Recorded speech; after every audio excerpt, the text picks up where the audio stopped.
नेत्रात् कृष्णात् परं किमपि तत्त्वमहं न जाने। भवानी शंकरौ वन्दे श्रद्धा विश्वासरूपिणौ याभ्यां विना न पश्यन्ति सिद्धा स्वान्तस्तुमीश्वरम्।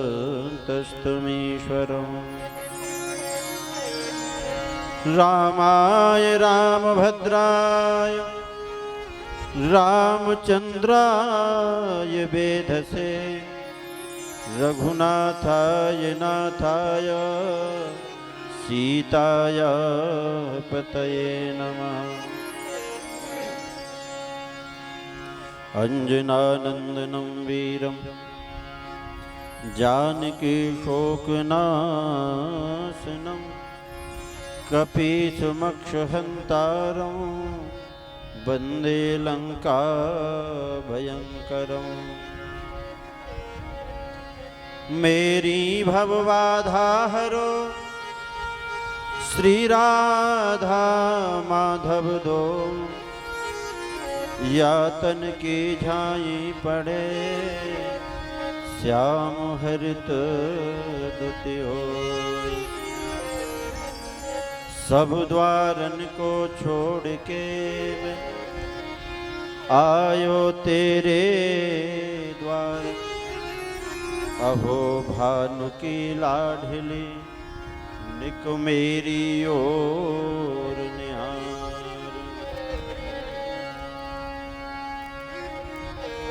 भक्ति भक्त भगवंत गुरु चतुर नाम बपु एक। इनके पद बंदन किए नासत विघ्न अनेक।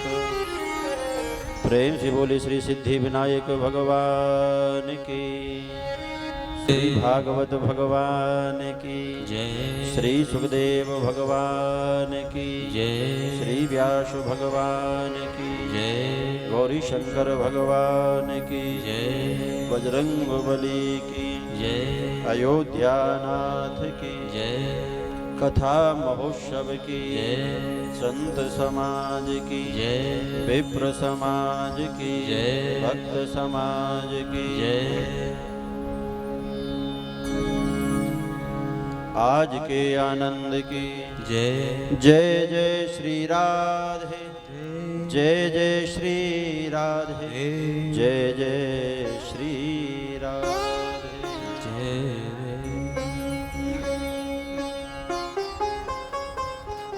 जयतु जगदुदय भव प्रलय हेतु सर्वधर्म रक्षित धर्म सेतु अखिल गुणगण संपन्न प्रसन्न पारिजात नव जलधर मुनिमन मानसहारी श्री वृंदावन बिहारी की भुवन पावनी लीला का श्रवण अथवा गायन दोनों ही कल्याणकारी है। श्रीधाम वृंदावन में विराजमान पूज्य सद्गुरुदेव भगवान के श्री चरणों में बारंबार प्रणाम। आचार्य चरण विप्र चरण भगवान के प्राण प्यारे भक्त मातृशक्ति समस्त भगवत हृदयों में विराजमान ठाकुर नंद नंदन को हमारा कोटि कोटि वंदन है, प्रणाम है।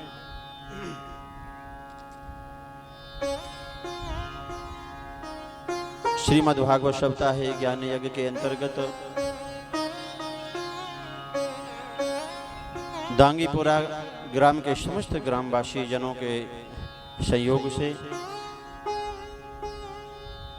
परीक्षित भाव में विराजमान हमारे श्री धर्मेंद्र सिंह जी गौर सपत्नीक, दूर दूर से पधारे समस्त अतिथिगण भगवत भावगण, आज भागवत कथा का चतुर्थ दिवस बड़े ही उत्साह पूर्वक श्रद्धा और भक्ति के साथ हम सब उपस्थित हुए। आइए हनुमान जी महाराज के श्री चरणों में 2 मिनट भगवान नाम का आश्रय लेंगे, उसके बाद आज की कथा को हम प्रारंभ करेंगे।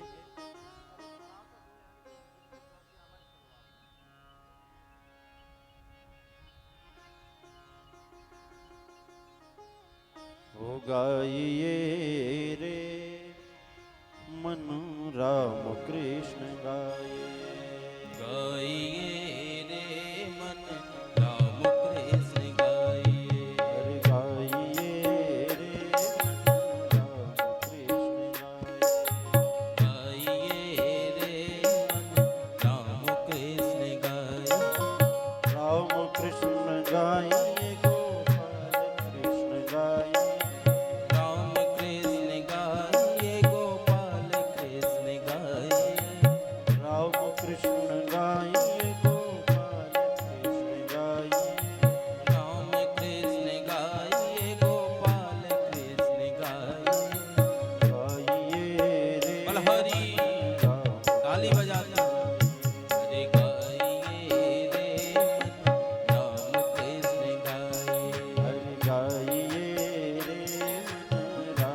को चारों तरफ से हटाएं, भागवत भगवान की तरफ अपने मन को ले चलें, श्रद्धा और भाव से चलें।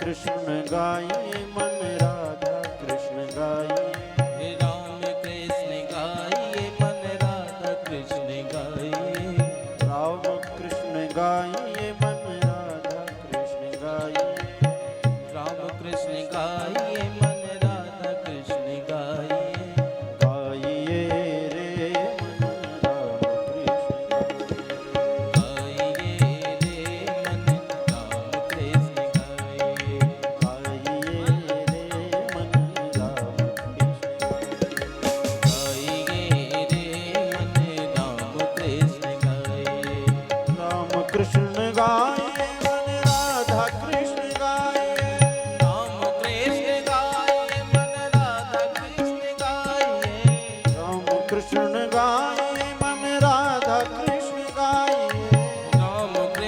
गाइए मन राधा कृष्ण गाइए, राम कृष्ण गाइए। सभी ताली बजाते हुए बोले, कृष्ण गाइए, राम कृष्ण गाइए मन राधा कृष्ण गाइए, हरि गाइए हरि रे मन राम कृष्ण गाइए, हरि गाइए रे मन राम कृष्ण गाइए, हरि गाइए रे मन राम कृष्ण गाइए। गाइए रे मन राम कृष्ण गाइए। पीछे वाले भैया सब लोग तालियों की सेवा करते हुए चले। ये दिव्य सत्संग की यात्रा है, सबको साथ में चलें।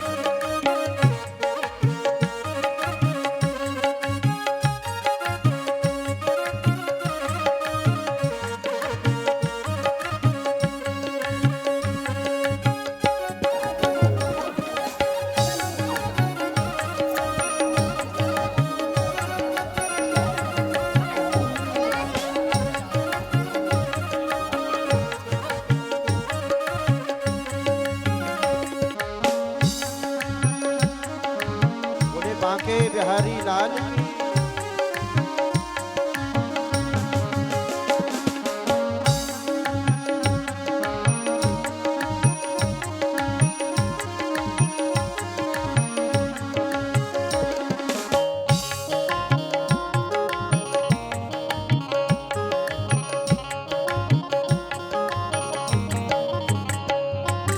राम कृष्ण गाइए गोपाल कृष्ण गाइए, गाइए मन गोप कृष्ण गाइए, राम कृष्ण गाइए मन राम कृष्ण गाइए, राम कृष्ण गाइए मन राम कृष्ण गाइए, गाइए रे मन राम कृष्ण गाइए, ओ गाइए रे मन राम कृष्ण गाइए, हरि गाइए रे मन राम कृष्ण गाइए, हरि गाइए रे राम कृष्ण गाइए, ओ राम कृष्ण गाइए गोपाल कृष्ण गाइए, राम कृष्ण गाइए मन राम कृष्ण गाइए, राम कृष्ण गाइए गोपाल कृष्ण गाइए, राम कृष्ण गाइए मन राम कृष्ण गाइए, हरि गाइए रे मन राम कृष्ण गाइए, गाइए रे मन राम कृष्ण गाइए, गाइए रे मन राम कृष्ण गाइए। गाइए रे मन राम कृष्ण गाइए, राम कृष्ण गाइए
हनुमान जी महाराज की।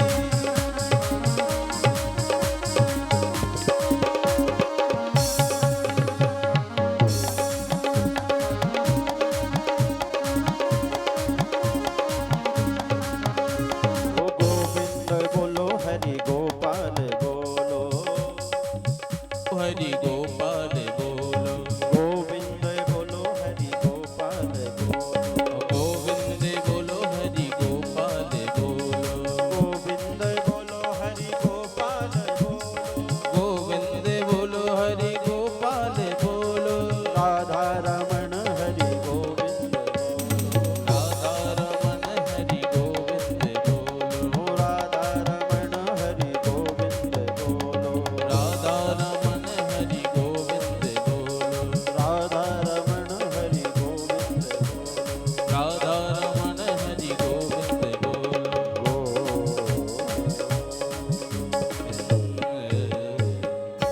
बोले राम कृष्ण देव की जय जय जय श्री राधे श्याम।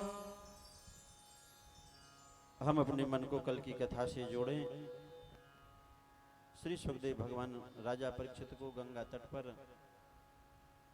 दिव्य भागवत कथा का रसास्वादन करा रहे हैं। दूसरे स्थान पर श्री विदुर जी महाराज और मैत्रेय मुनि का दिव्य समागम गंगा के तट पर है, हरिद्वार में। कल हम लोगों ने श्रद्धा और भाव से बड़ी अद्भुत कथा का आनंद लिया। धर्मेंद्र जी को याद है कल की कथा, है ना, हमें बता रहे थे। हमारी कड़ी से कड़ी जुड़ती जाती है तो कथा में हमारा मन उपस्थित रहता है। आज हम सब भगवान श्री कृष्ण के जन्मोत्सव के लिए सज धज करके आए हैं। भगवान के जब हम हो जाते हैं तो हमारा तन भी सज जाता है, हमारा मन भी सज जाता है, उत्साह रहता है। अच्छा कार्य करें तो उत्साह रहता है, बुरा काम करें तो भय रहता है। इसलिए ऐसे ही अगर हम सजे धजे रहेंगे तो भगवान की कृपा का अनुभव होता रहता है। भय से बचे रहें, भगवान की भक्ति से भरे रहें, भगवान के प्रेम से भरे रहें। ध्रुव जी महाराज के ऊपर कृपा हुई। पंचम स्कंद में दिव्य प्रियव्रत चरित्र है। महाराज ऋषभदेव का, जहां भरत जी महाराज ने राज्य शासन संभाला, उसके बाद खूब भजन किया और इन्होंने 3 जन्मों में फिर भगवत प्राप्ति की। जीव जैसा कर्म करता है वैसा ही इसे फल मिलता है। अगर हम गलत कार्य करेंगे तो गलत काम करने वालों का धर्मराज के दूत कहां ले जाते हैं प्रक्षालन करने के लिए? नरकों में। तो वहां नरक कितने हैं? 28 प्रकार के नरक हैं। रौरव, महारौरव, कुंभी पाक, असिपत्रिवन, कालसूत्र। जो दूसरे का धन हरण करते हैं उनको रौरव नामक नरक में ले जाया जाता है।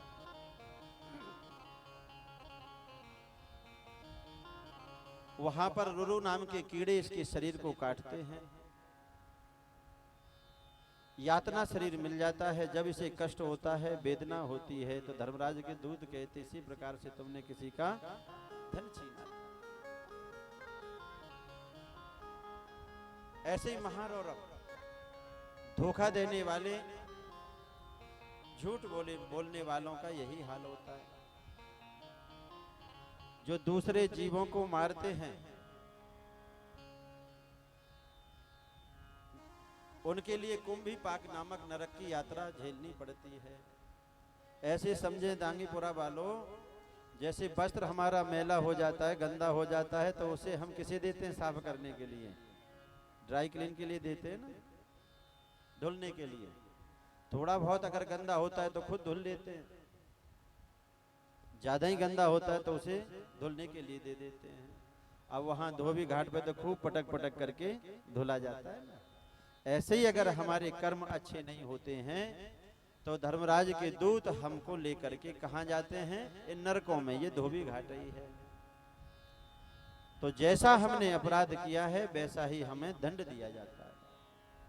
जो दूसरे जीवों को भोजन बना करके और उनको जीवन लेकर के उनका अपना जीवन सुरक्षित करते हैं, उनको कुंभीपाक नामक नरक में डाला जाता है। बहुत बड़ा कढ़ाया है वहां, कढ़ाई, उसमें तेल डला हुआ है, नीचे से अग्नि जल रही है और उसी में फिर इसको तला जाता है। इसे वेदना होती है, कष्ट होता है, चिल्लाता है, मुझे छोड़ दो। धर्मराज के दूत कहते हैं इसी प्रकार से जब तुम किसी जीव को मार रहे थे, तल रहे थे, तो इतना कष्ट उसे भी हो रहा था, वो भी तो चीख रहा था, आपने उसकी चीखें सुनी? जाके पगना फटी विवाई, सो का जाने पीर पराई। सनातन धर्म कहता है कि भैया दूसरे को कष्ट ना पहुंचे हमारे द्वारा, ऐसा ही आचरण करो।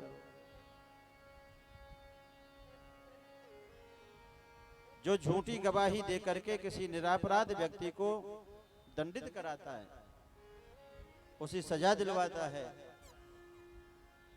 सारमेद नामक नरक में वह जीव डाला जाता है। वहां जैसे कोल्हू में से गन्ने का रस निकालते हैं, इसी प्रकार से इसे उसमें डाला जाता है। तरह तरह की यातनाओं को दे करके, 1-2 वर्ष नहीं, सैकड़ों वर्ष तक इसको यातना दी जाती है। उसके बाद जब ये शुद्ध हो जाता है, तब इसे दोबारा कर्म के अनुसार इसकी योनियों में से भेज दिया जाता है। अवश्यमेव भोक्तव्यम कृतम कर्म शुभाशुभम। हमने जैसा किया है, अच्छा करते हैं तो अच्छा फल मिलता है, और बुरा किया है तो बुरा फल मिलता है। अब देखो चर्चाएं तो बहुत है। जैसे 28 प्रकार के जो नरक हैं, इनकी जैसे ही सुना परीक्षित जी तो कांपने लगे कि अब हमारा भी टिकट कन्फर्म है। तो श्री सुखदेव भगवान ने अजामिल चरित्र श्रवण करा करके इनको सांत्वना दिलाई कि अगर हमसे पाप बन जाते हैं, भूल हो जाती है, तो उनका प्रक्षालन भी तो होता है, प्रायश्चित भी तो होता है। अच्छा ये बताओ, जब हम कोई गलत कार्य करते हैं, पाप करते हैं, किसी को सताते हैं, तो गलत कार्य करने की जो भावना है वो कहां से आती है? एक तो आंखों के द्वारा और दूसरे कानों के द्वारा। अजामिल के यही नेत्र बिगड़ गए, और ऐसे नेत्र बिगड़े कि इसने स्त्री पुरुष का समागम देख लिया तो इसका जीवन बिगड़ गया। अपनी धर्म पत्नी का परित्याग कर दिया और उस स्त्री को लेकर के अपने घर में आ गया। जीवन में इतना दुष्कर्म किया, इतने गलत कार्य किए कि कोई शायद कर सके, लेकिन संयोग ऐसा रहा कि संतों की कृपा एक दिन इसके घर में हो गई। ये तो था नहीं, ये तो कहीं बाहर गया हुआ है। इसी की गणिका जो है घर में है, और महात्माओं की टोली अयोध्या से चल करके जैसे इसकी यहाँ आ गई, किसी ने बता दिया कि यहाँ बहुत अच्छे महापुरुष रहते हैं, वो तुम्हारी खूब स्वागत करेंगे, खातिरदारी करेंगे। अब महात्माओं ने जैसे ही सुना तो भैया उनका तो चिमटा यहाँ करके गड़ गया। अब ये गणिका थी, इसने जैसे ही संतों को देखा तो ये डर गई। महात्मा जी, आपको किसी ने गलत रास्ते पर भेज दिया।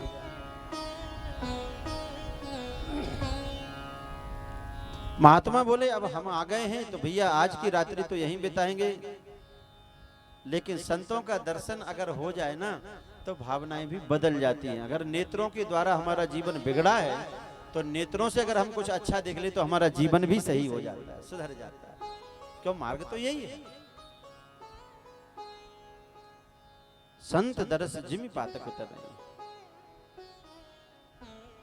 महाराज मेरा जीवन अपवित्र है, मैं अपने द्वारा आपको भोजन बना करके नहीं खिला सकती, लेकिन सूखा सामान दे सकती हूँ। आप बड़े प्रेम से रसोई बनाएं और आज रात्रि यहीं विश्राम करें। महात्माओं ने बड़ी सुंदर रसोई बनाई, और महात्मा अपने इष्ट को प्रणाम करके कहने लगे, प्रभु ये तो बताओ, हमने सुना है जैसा अन्न खाओ वैसा मन हो जाता है। आज हमारे जीवन का इतना बड़ा दुर्भाग्य है कि गलत घर में आकर के हमें गलत अन्न पाना पड़ रहा है, और यदि आज हम यहाँ नहीं रहे तो इसका जीवन कैसे सुधरेगा। कितनी अद्भुत यह लीला है। कभी कभी देखो दूसरे का अन्न का जो दोष है ना, वो बड़े बड़े महापुरुषों को अपने भजन का दान करने से बचाना पड़ता है। महात्मा जैसे ही प्रसाद लगा करके पाने वाले थे दुबे जी, उसी समय माथे पर काली पट्टी बांध करके अपने सिर पर लूटा हुआ धन का गठरी बांधे हुए वह अजामिल आया। और जैसे ही उसने देखा महात्माओं को, इनको किसने बुलाया यहाँ, डांटने लगा। अब उस गड़का ने कहा काय को चिल्लाते हो, मैंने इनको रोका है। अब ये तो था ही बसीभूत उसके। अच्छा देवी हमको क्या मालूम है आपने रोका था, बड़े आनंद से रोको, हम तो कहते 2-4-10 दिन तक रोक के रखो, हमें तो अच्छा लग रहा है। अंदर लेकर के गई अजामिल को और खूब समझाया, सुनो ये महात्मा ऐसे नहीं आ जाते हैं घर में, अभी जाना हाथ जोड़ करके उनसे प्रार्थना करना कि आज हमारे जीवन के बड़े भाग्य हैं, सद्भाग्य हैं कि आप जैसी महात्माओं का हमें दर्शन हुआ। बड़े आनंद से आप यहाँ प्रसादी पाओ और जो भी कष्ट हो आप हमें बताओ, हम आपकी क्या सेवा कर सकते हैं। इस गणिका ने खूब समझाया और जब जैसा काम होता है ना व्यक्ति का वैसा स्वभाव भी हो जाता है, जैसा कार्य करोगे वैसा ही नेचर हो जाता है। अजामिल जैसे ही आया उधर से खूब पढ़ाया था कि तुम्हें उनको प्रणाम करना है, तो उधर से हाथ जोड़ के नहीं आया, उधर से कहता है महात्माओं से कि तुम मुझे हाथ जोड़ो, मुझे प्रणाम करो, आपके जीवन का बहुत बड़ा भाग्य है कि आपको मेरा दर्शन हुआ। उल्टा बोल रहा है। और सुनो, जिसे मेरा संग मिल जाता है उसका जीवन धन धन हो जाता है।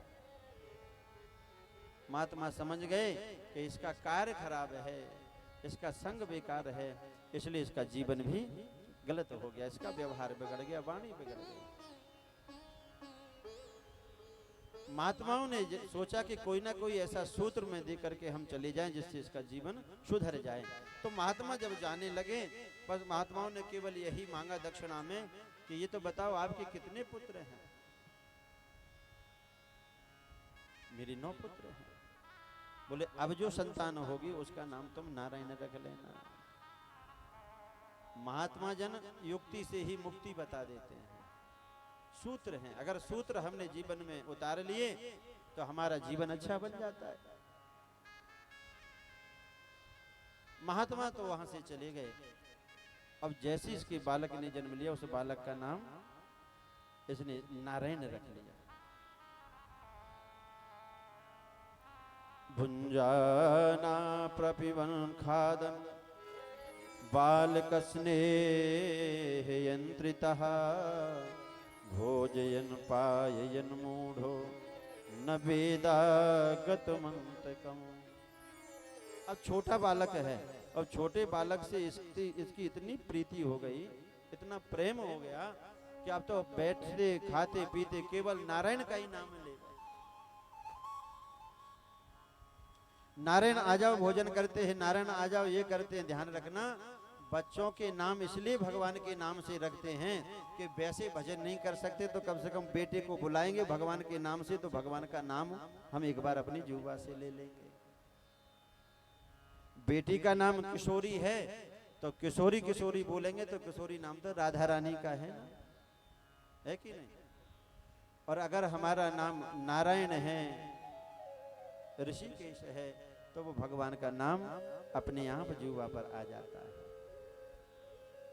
हमारे ऋषि मुनि पहले बड़े बूढ़े अच्छी व्यवस्था दे करके गए कि बच्चों के नाम अच्छे रखते थे भगवान के नाम से। लेकिन आजकल हम लोगों ने जब से ये टेलीविजन में जो सीरियल आए तब से ऐसे नाम बिगाड़ लिए कि उनका कोई अर्थ ही नहीं होता।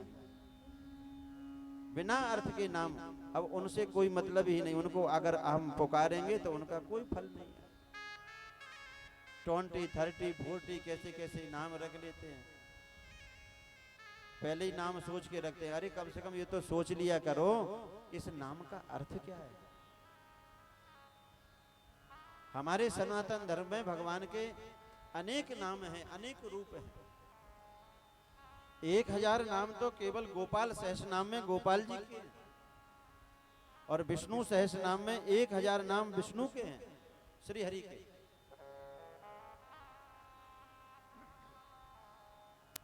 तो हमें ये विचार करना चाहिए कि नाम अपने बच्चों की अच्छी रखें। या तो हमारे नाम बच्चों के ऐसे हों जो हमारे पूर्वजों की याद दिलाते हो। बड़े बूढ़े जो हमारे चले गए उनके नाम से नाम होगा तो हमें उनकी याद आती है। या हमारे नाम ऐसे हों कि हमें भगवान की याद आ जाए तो हमारा उद्धार हो जाए। नाम से ही तो हमारा कल्याण होना है। ऐसे तो भजन नहीं किया इसने, लेकिन पुत्र के नाम से, पुत्र से इतना स्नेह है कि खाते पीते सोते बैठते केवल नारायण नारायण करने लगा। 88 वर्ष इसके धीरे धीरे जीवन के बीत गए, बूढ़ा अजामिल हो गया। सएवं वर्तमानो ज्ञो मृत्यु काल उपस्थिते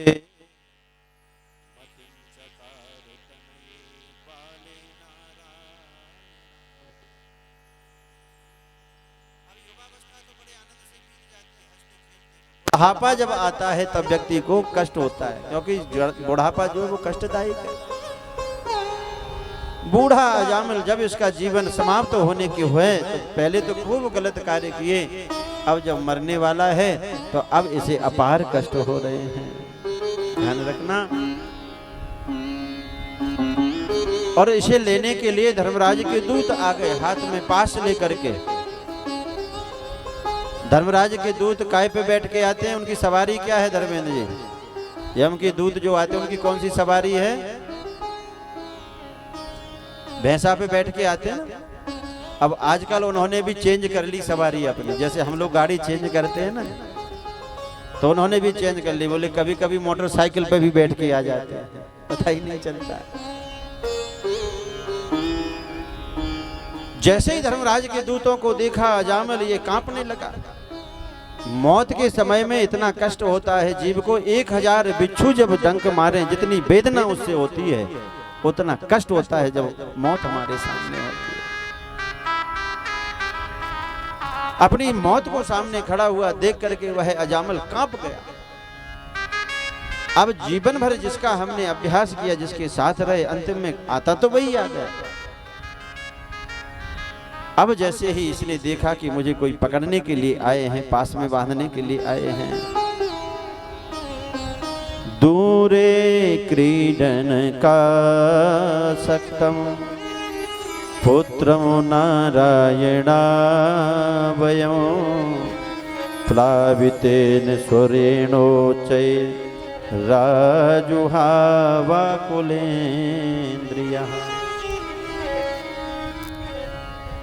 जो दूर खेलने में आसक्त था, इसका छोटा सा बालक नारायण जिसका नाम है, और जैसे ही इसको लगा कि कोई मुझे खींच रहा है, पकड़ रहा है, तो इसे अपने बच्चे की याद आ गई। कहा नारायण, ओ नारायण, नारायण मेरी रक्षा करो, देखो ये मुझे कहाँ लेकर के जा रहे हैं।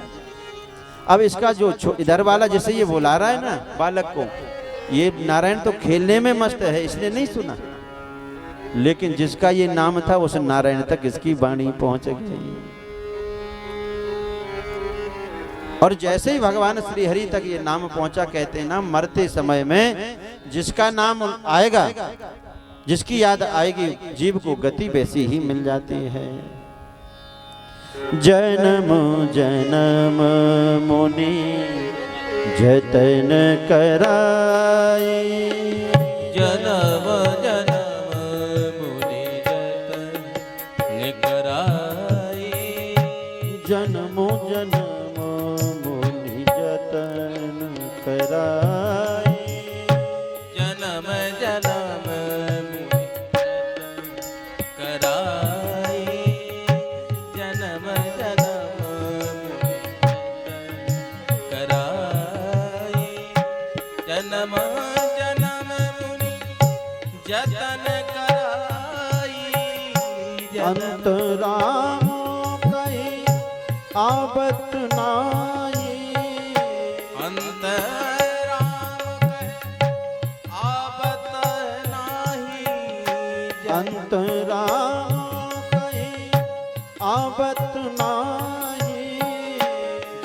जन्म कराई अंतराम कहिया बतनाई अंतराम कहिया बतनाई जन्म जन्म मुनि जतन कराई जन्म जन्म मुनि जत ने कराई जन्म जन्म मुनि जन्म मुनि जन्म जन्म मुनि जतन कराई।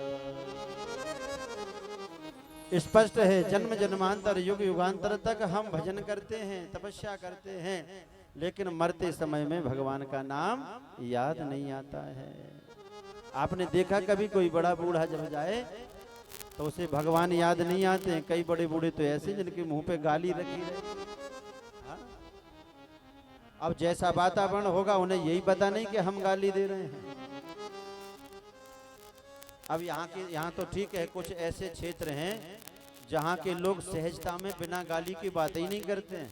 धर्मेंद्र जी सहज भाव में बात करेंगे, परिवार में बात करेंगे, पर उनके मुंह में गाली रहती है। अगर कोई अजनबी आ जाए वो कहे भैया आप गाली दे रहे हो, तो गाली देकर के कहते भैया मैंने कब गाली दी। भाई जैसा वातावरण रहेगा आसपास का तो वाणी तो वैसी ही रहती है। एक बड़ा बूढ़ा जब उसके शरीर से प्राण जाने लगे तो बार बार इशारा करे एक दीवार की तरफ। उसके बेटों ने सोचा कि शायद ऐसा तो नहीं कोई धन गाड़ के रखा हो, दीवार में बताना चाह रहे हो।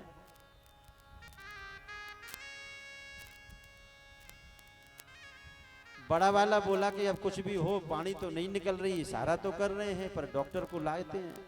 डॉक्टर को लाए, डॉक्टर बोला कि 10,000 का एक इंजेक्शन लगेगा। बेटा बोला कि कोई बात नहीं, लगेगा तो ठीक है, कहीं खजाना मिल गया तो सब पट जाएगा। डॉक्टर साहब ने एक 10,000 का इंजेक्शन लगा दिया, थोड़ी सी पानी निकली। छोटा वाला बोला भैया 10,000 तो गए, 10,000 हम अपनी तरफ से भी लगा रहे हैं, आप एक इंजेक्शन और लगा दो, ये तो पता चल जाए कि बताना क्या चाह रहे हैं, केवल इशारा करें। 20,000 लग गए, लेकिन जब पानी निकली ना तो पता क्या बोले, मेरी आंखों के सामने घर का यह हाल है, मैं कब से देख रहा हूं कि वह बछड़ा झाड़ू चबाया जा रहा है। तुम पे देखा नहीं जाता घर की व्यवस्थाओं को। बेटों ने ऐसे माथा पीटा कि इसलिए हमने 20,000 बर्बाद कर दिए, झाड़ू तो 10 रुपए की आती है। जीवन भर हमने जिसका अभ्यास किया है, मरते समय में हमें वही याद आता है। लेकिन धन्य है संतों की कृपा, इस सत्संग असर कर गया कि एक छोटा सा सूत्र दिया था कि बेटी का नाम नारायण रख लिया, इसलिए नारायण साक्षात श्री हरि द्रवीभूत हो। वो भी मरते समय में भगवान का नाम लेकर के जब शरीर छूटा तो अब शरीर ही नहीं है, तो इसलिए पाप की कोई गुंजाइश नहीं है। इसलिए भगवान श्री हरि ने अपने दूतों को रक्षा के लिए भेज दिया। भगवान के दूत आए, उन्होंने धर्मराज के दूतों को वहां से डांट करके भगा दिया। बोले ये तो भगवान श्री हरि के लोक का अधिकारी है। सांकेत्यं परिहास्यं वा स्तोभं हेलनमेव वा वैकुंठ नाम ग्रहणमशेषागहरं विदुः। अच्छा, भगवान का नाम चाहे संकेत से लो, चाहे मजाक में लो, चाहे उपहास उड़ाओ भगवान के नाम का, लेकिन भगवान के नाम का ये जादू है, चमत्कार है कि वो हमारा उद्धार ही करते हैं। इनके प्रकार कैसे भी हो भगवान से हमारा संबंध हो जाए। गुरु नाम चा लघु नाम चा गुरुणी चा लघु नीचा। अब धर्मराज के दूतों को भगवान श्री हरि के पार्षदों ने वहां से भगाया और कहा कि ये तो भगवान श्री हरि के लोक का अधिकारी है, तुम इसे नहीं ले जा सकते। तुम जानते हो धर्म होता क्या है। उन्होंने बहुत उदाहरण दिए कि जो धर्म के विपरीत चले उसे हम ले जाते हैं पकड़ के उसकी शुद्धि के लिए। जो वेद मार्ग से विपरीत चले वो हमारे नरक का अधिकारी होता है। बेचारे धर्मराज के दूत जैसे ही पहुंचे धर्मराज के पास तो कहने लगे, ये तो बताओ आपने हमें कहां भेज दिया? वहां उनकी रक्षा, उसकी रक्षा करने के लिए तो वहां और कोई उपस्थित थे। कहते नहीं, इसे हम अपने लोग ले जाएंगे, भगवान श्री हरि के लोग ले जाएंगे। तो धर्मराज के दूतों ने कहा, समझाया कि देखो कौन कौन से जीवों को तुम्हें लेकर के आना है और किसको लेकर के नहीं आना है। तो नरकों में कौन जाते हैं? जिह्वा न भक्ति भगवद गुण नाम ध्येयम चेतस न स्मरति तच्चरणारविंदम कृष्णाय नो नमति यच्चिर्ये कदापि तानानयद्वमसतो कृत विष्णु कृत्यान। तो जरा हम विचार करें, वही जीव धर्मराज के दूत आते हैं पकड़ने के लिए जिसकी जिह्वा पर एक बार भी भगवान का नाम नहीं है, जिन्होंने एक बार भी भगवान के आगे जिनका सिर झुका नहीं है, जिसके चरण भगवान की तरफ ना बढ़ते हो उसको ही लेकर के आना। लेकिन जो एक बार भी भगवान का नाम ले लेता है वो भगवान श्री हरि के लोक को जाता है, वैकुंठ को जाता है। जरा दर्शन करें, वह बूढ़ा अजामिल ने जब देखा कि साक्षात एक बार ऐसा नाम लेने से ऐसी कृपा हो गई, फिर खूब भजन किया इसने और भजन करके उत्तराखंड की तरफ गया। भजन करते करते इसने अपने शरीर का परित्याग किया। कितना सुंदर सूत्र है कि हमारा जीवन दो मार्गों से बिगड़ जाता है, लेकिन अगर हम उसे चाहें, हमारे जीवन की श्वासों को अगर हम संभालना चाहें तो हम संभाल सकते हैं। यही वाणी है, इससे हम गलत शब्द भी बोलते हैं और इसी वाणी से हम भगवान का नाम भी ले सकते हैं।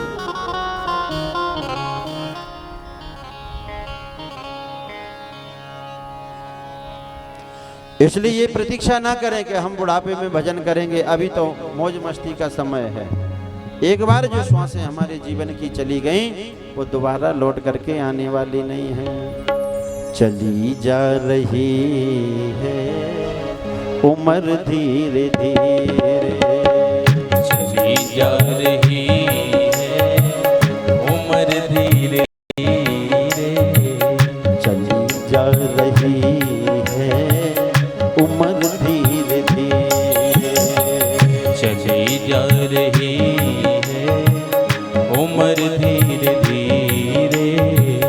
सुबह शाम और दोपहर धीरे धीरे, सुबह शाम और दोपहर धीरे धीरे, चली जा रही है उम्र धीरे धीरे, ओ चली जा रही है उम्र धीरे धीरे। इसलिए अभी समय है, चेत जाओ। अभी समय रहते अगर हम चेत गए तो सबसे ज्यादा चतुर हम हैं। दर्शन करें दोनों हाथों को खोल करके, तालियों की सेवा करके।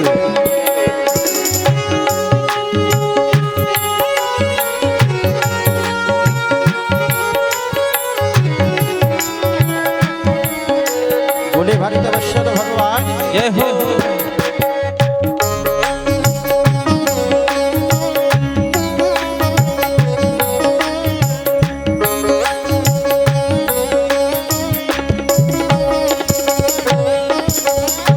बचपन भी बीता जवानी भी बीती, बचपन भी बीता जवानी भी बीती, बचपन भी बीता जवानी भी बीती, बचपन भी बीता जवानी भी बीती। बुढ़ापे का हो हरी असर धीरे धीरे, बुढ़ापे का होगा असर धीरे धीरे, चली जा रही है उम्र धीरे धीरे। पीछे वाले भी दोनों हाथों से तालियों की सेवा करते हुए दर्शन करें।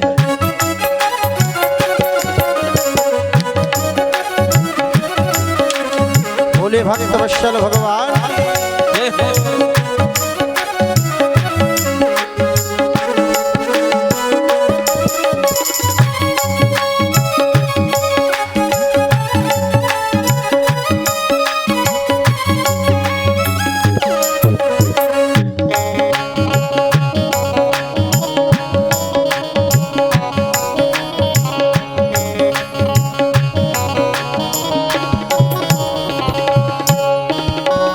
गिरे दांत सारे हुए केस उजले, गिरे दांत सारे हुए केस उजले, गिरे दांत सारे हुए केस उजले, गिरे दांत सारे हुए केस उजले, झुकी जा रही है कमर धीरे धीरे, झुकी जा रही है कमर धीरे धीरे, चली जा रही है उम्र धीरे धीरे, चली जा रही है कमर धीरे धीरे। गाइए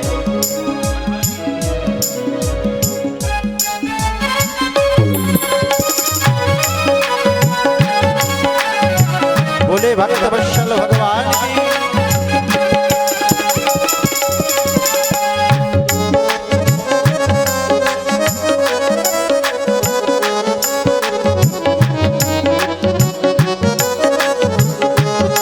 बोले हनुमान जी महाराज की।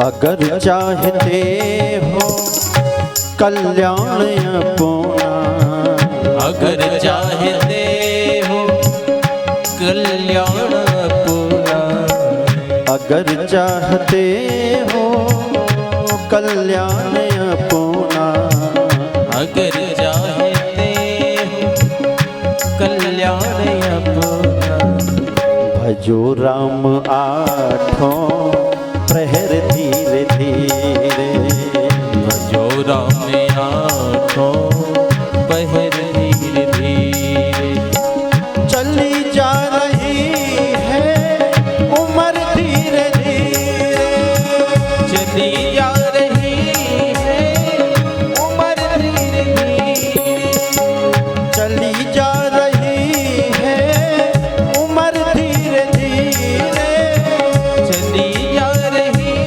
है उम्र धीरे धीरे। गाइए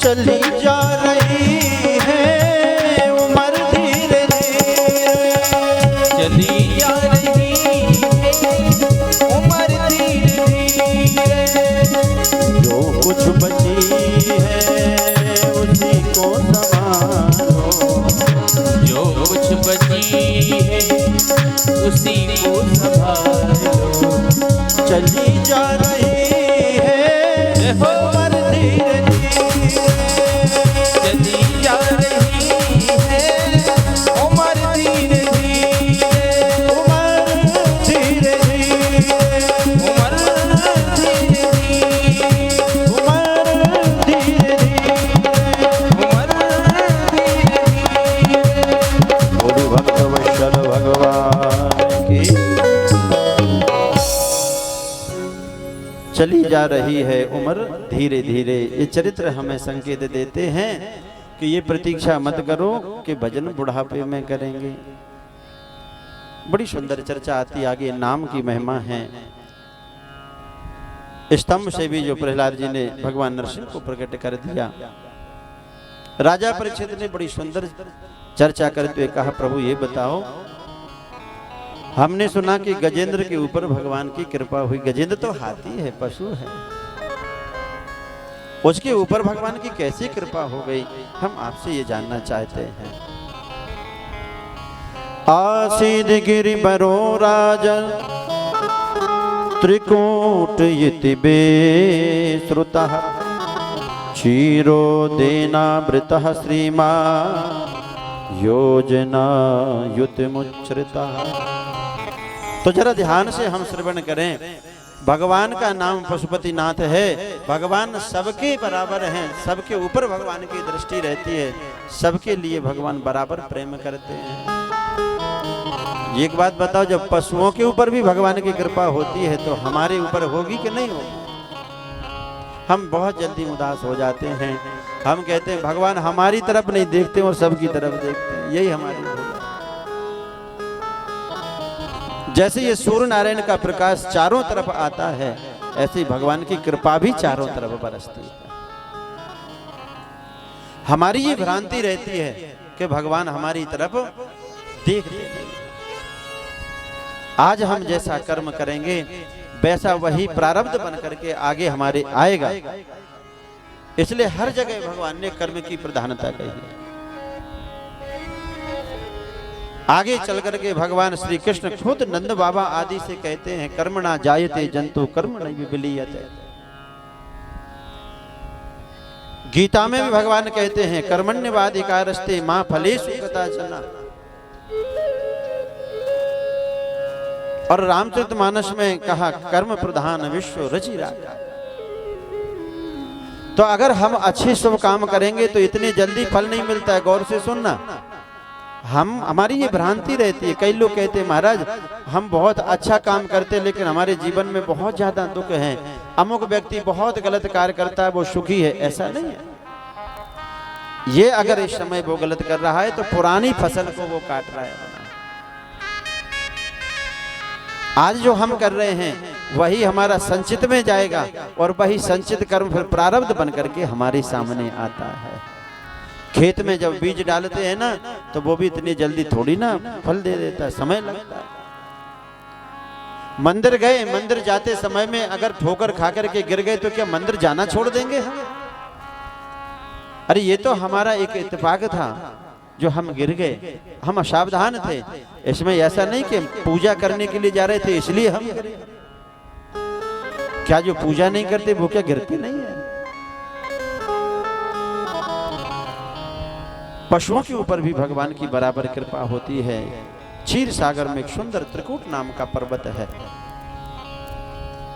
बहुत सी सुंदर सुंदर नदियां वहां प्रवाहित होती हैं। आसपास वरुण के सुंदर वहां पर उद्यान है। 10,000 योजन ऊंचा है यह त्रिकूट नाम का पर्वत, उसी क्षीर सागर में। इसके 3 शिखर हैं, एक लोहे का है, एक सोने का, एक चांदी का है। आसपास बड़े सुंदर सुंदर वहां वृक्षावलियां खड़ी हुई हैं और उसी गहन वन में एक ये हाथी रहता है। इसका नाम गजेंद्र इसलिए कहा, बड़ा बलवान है, हाथियों का राजा है। सैकड़ों इसकी पत्नियां हैं, हजारों इसके बच्चे हैं। इतना बड़ा इसका समूह है गजेंद्र का और उस सुंदर गहन वन में यह निवास करता है। बड़ा बलवान है, बलिष्ठ है। अन्य कुकुभा सर्वा रत्न धातु विचेत्रित नाना द्रुमलता गुलमयी निर्घोष निर्झरा। जरा दर्शन तो करें। ये गजेंद्र आम के हैं, पीपल के हैं, बरगद के हैं, उमर के, तरह तरह के वृक्षों को अपनी सूंड से पकड़ता है और तोड़ देता है। इतना बड़ा बलशाली है। एक दिन की बात है, अपने पूरे परिवार के साथ घिरा हुआ यह गजेंद्र वहीं एक सरोवर था जल का, उस सरोवर में स्नान करने के लिए चला गया। हाथी के लिए पानी मिल जाए तो फिर तो उसका आनंद बढ़ जाता है। और वह सरोवर इतना पवित्र है, निर्मल जल से भरा हुआ है, सुंदर उसमें पुष्प खिले हुए हैं, कमल इत्यादि के। अपनी पत्नियों को साथ लेकर, बच्चों को साथ लेकर के गजेंद्र उस सरोवर में स्नान करने के लिए प्रवेश कर गया। अब इसे पता ही नहीं चला, धीरे धीरे समय व्यतीत होने लगा और समय ऐसा व्यतीत हुआ, अपनी सूंड में जल भर के कभी पत्नियों के ऊपर जल छोड़ता, कभी बच्चों के ऊपर छोड़ता, ऐसी क्रीड़ा में ये भूल गया। और आज किसी ग्राह्य ने जल चरने आकर के इस गजेंद्र के चरण को पकड़ लिया, पैर को। अब पैर ऐसा पकड़ा कि पहले तो ऐसे लगा कि किसी को मालूम नहीं होगा, कोई प्रणाम करने के लिए आया होगा, और जब ये चरण छोड़े ही नहीं तो इसे थोड़ा सा भय लगा। गजेंद्र का और ग्राह्य का 1000 वर्ष तक युद्ध चलता रहा, 1000 वर्ष। ये गजेंद्र कोई और नहीं है, हम और आप ही गजेंद्र हैं। और हाथी की तरह हम भी परिवार में ऐसे ही खो जाते हैं, हमें पता नहीं चलता कि काल रूपी ग्राह्य हमारे कब पैर को पकड़ लेता है। अच्छा, जब हम परेशान हो जाते हैं, बीमार पड़ जाते हैं, तो सबसे पहले अपना बल लगाते हैं, और वही ये गजेंद्र कर रहा है। सोचते मैं ठीक हो जाऊंगा, पहले इसने पूरी शक्ति लगा करके प्रयास किया कि मैं बाहर निकल जाऊं, तो बाहर खींच के ले आता है उस ग्राह्य को, और ग्राह्य की पकड़ इतनी मजबूत है, काल इतनी मजबूती से पकड़ता है कि कोई छूट नहीं सकता इसके चंगुल से। फिर खींच करके गजेंद्र को जल में ले जाता है। जल जंतु है, इसलिए बल इसका और ज्यादा बढ़ रहा है। धीरे धीरे गजेंद्र का अब बल क्षीण होता गया, तो पहले अपना बल लगाया, अब ये अपने परिवारी जनों से सहायता मांगता है। पत्नियों से इसने कहा कि सुनो, मैंने तुम्हारी समस्त कामनाओं की पूर्ति करी है, आज मैं असहाय होकर के पड़ा हुआ हूँ, किसी जलचर ने मेरे पैर को पकड़ लिया है, इसलिए मेरी सहायता करो, मुझे बाहर निकालो ना। पत्नियों ने कहा कैसी बात कर रहे हो, अभी हम बाहर निकालते हैं। सूंड में ला करके खूब निकालने का प्रयास किया, लेकिन पकड़ इतनी मजबूत थी कि बिल्कुल बाहर नहीं आ पाया ये गजेंद्र। बोले भक्त वत्सल भगवान की जय। अब जब ये बाहर नहीं निकला तो 10-50 दिन तक उन पत्नियों ने खूब प्रयास किया निकालने का। जब ये बाहर नहीं आया तो उन्होंने भी मुख मोड़ लिया, और मुख मोड़ करके जब वो जाने लगी तो जरा दर्शन करें। गजेंद्र ने सोचा कि जो मैं सोचता था कि मेरा इतना बड़ा परिवार है, आज तो वो परिवार मुझको पीठ दिखा करके जा रहा है। ये संसार का नियम है।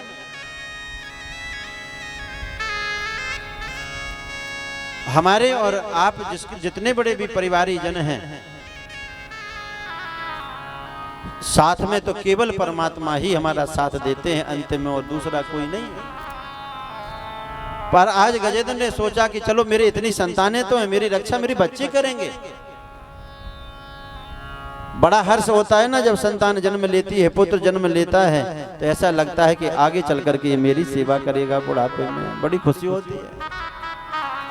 पर आश्चर्य होगा, आजकल की जो स्थिति है, सबसे ज्यादा अगर परिवारों में परेशान है तो हमारे बड़े बूढ़े ही परेशान हैं, उनकी तरफ किसी की दृष्टि नहीं है।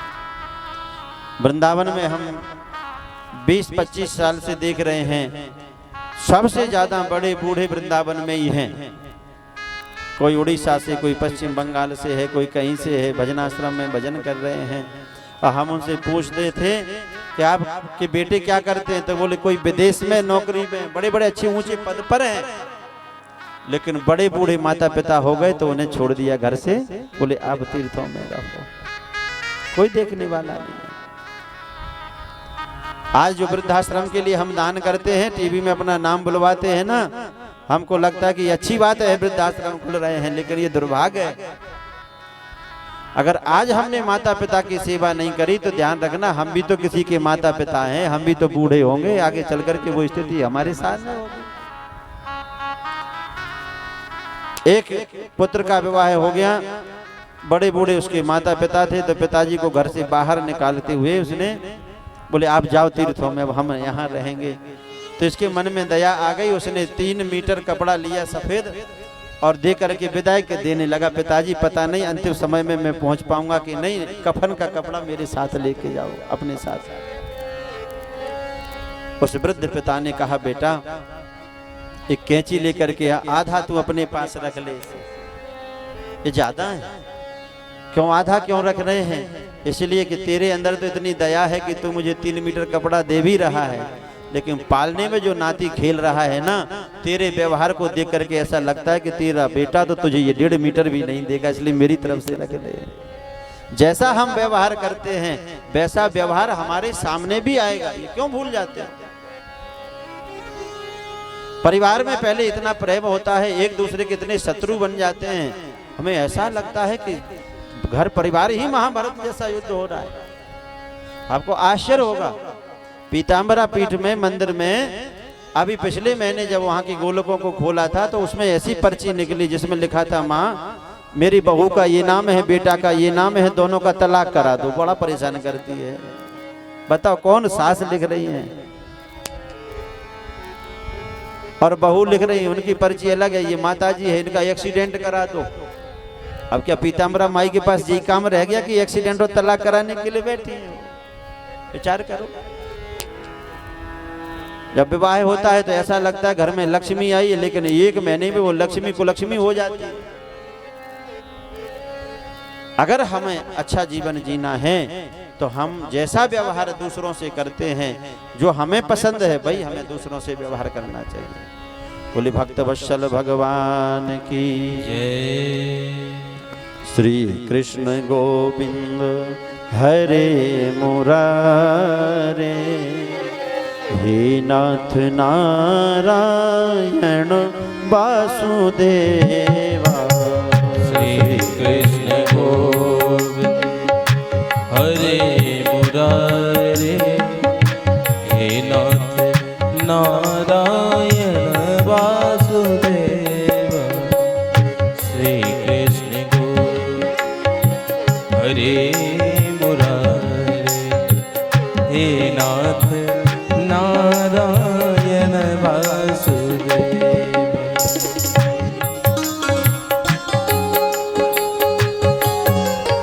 बोले भक्त वत्सल भगवान की।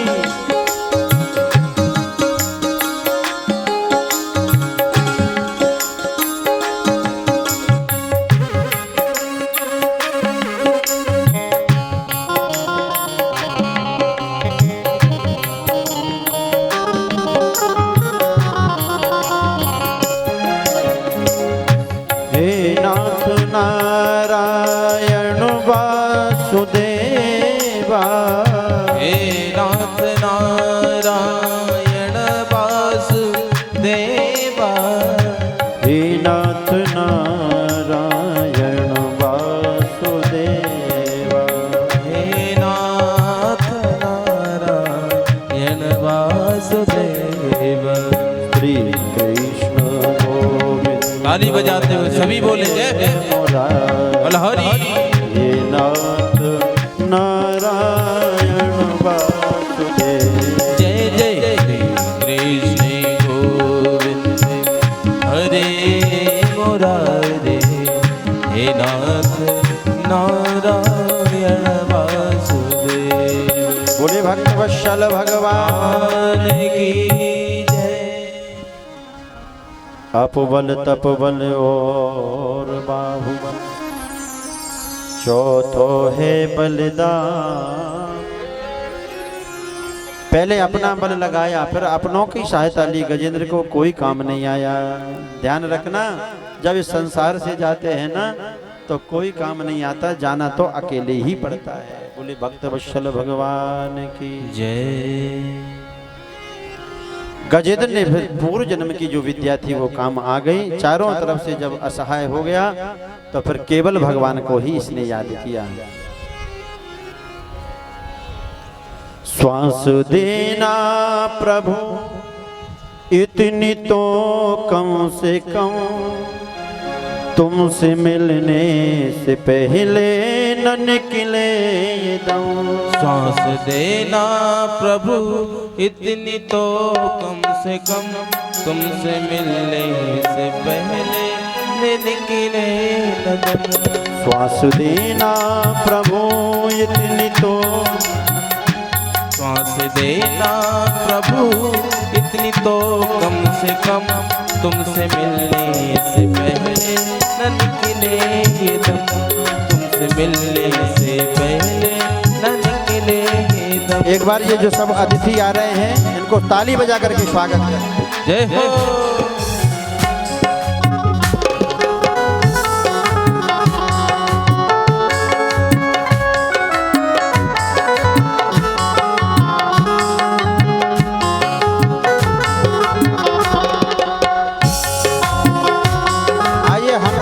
गजेंद्र के साथ श्वास देना प्रभु इतनी तो कम से कम, देना प्रभु इतनी तो कम से कम, तुमसे मिलने से पहले न निकले ये दम, तुमसे मिलने से पहले न निकले ये दम। श्वास देना प्रभु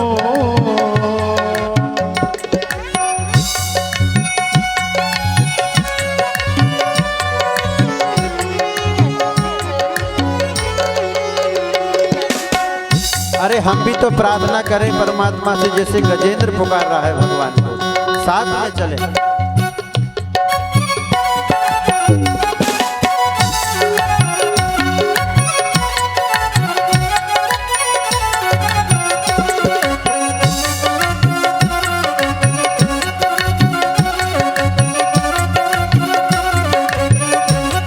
प्रेम से बोले भक्त वत्सल भगवान।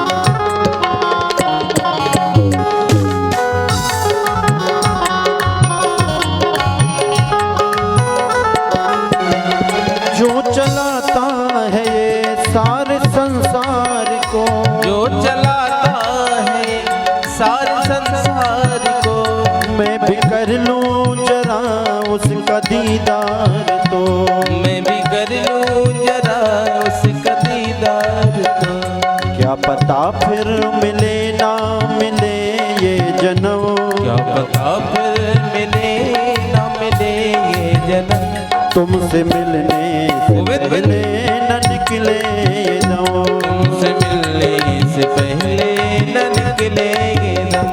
श्वास देना प्रभु।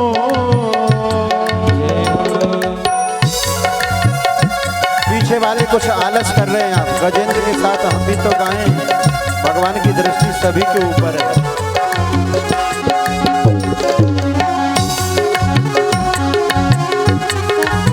बोले द्वारकाधीश भगवान की।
उपकार है, आज जो कुछ भी हूँ तेरा उपकार है। मेरे जीवन का एक तू ही आधार है, मेरे जीवन का एक तू ही आधार है। मेरे जीवन का एक तू ही आधार है, मेरे जीवन का एक तू ही आधार है।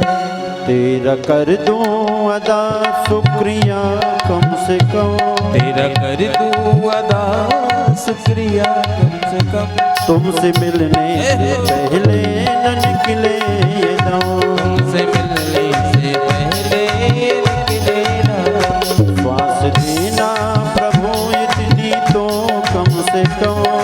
देना प्रभु इतनी तो कम से कम तुमसे मिलने आली सेवा कर न निकले दम। तुमसे मिलने से पहले न निकले गाइए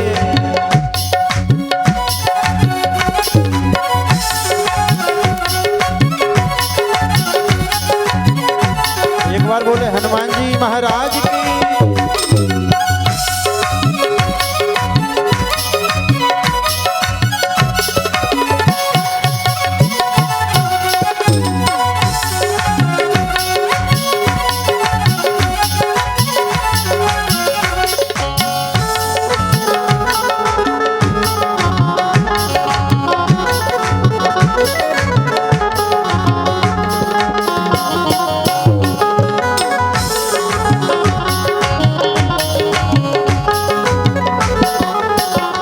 जितनी सेवा तेरी करनी थी वो न की। जितनी सेवा तेरी गाइए करनी थी न वो की। मुँह दिखाने की मैं तुमको काबिल नहीं।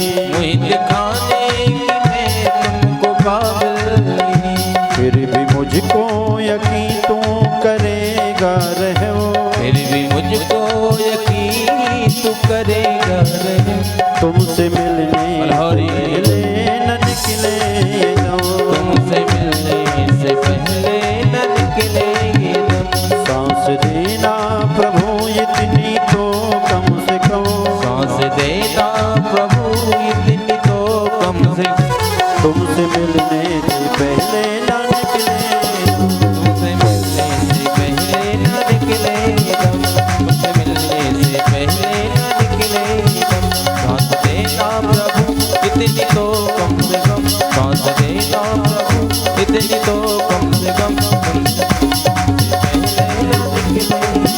तुमसे मिलने से पहले न निकले दम। तुमसे मिलने से पहले न निकले। बोली भक्त वत्सल भगवान की। जय। आज तो भैया ठाकुर जी आ रहे हैं धूमधाम से एकदम। रात्रि में ही संकेत दिया था उन्होंने, आज कृष्ण जन्मोत्सव है तो भादों जैसा माहौल नहीं हो जाए यहाँ। ठाकुर जी जैसा करेंगे तो हमारे सब आपके अनुकूल ही करेंगे।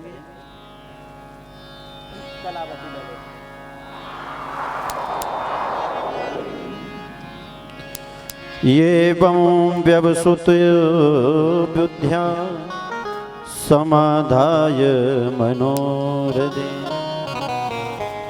जजाप परमं जाप्यं प्राग्जन्मन्यनुशिक्षितम्। गजेंद्र ने पूर्व जन्म में अच्छा किया था इसलिए पुरानी शिक्षा आज काम आ रही है और हाथ जोड़ करके भगवान की बड़ी सुंदर स्तुति की है। जब कोई ज्यादा संकट में हो तो गजेंद्र के द्वारा जो स्तुति है गजेंद्र मोक्ष है, इसी का पाठ उसके समीप जाकर के सुना दो तो भगवान की कृपा अवश्य हो। गजेंद्र कहता है प्रभु यस्वात्मनीजं निज माययार्पितं क्वचिद् विभातं क्वचित् तिरोहितम्।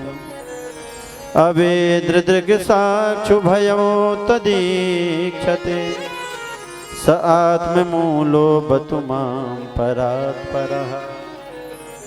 भगवान का नाम किसी का नहीं लिया, जो परात्पर अकलेश्वर है वो आकर के मेरी रक्षा करें।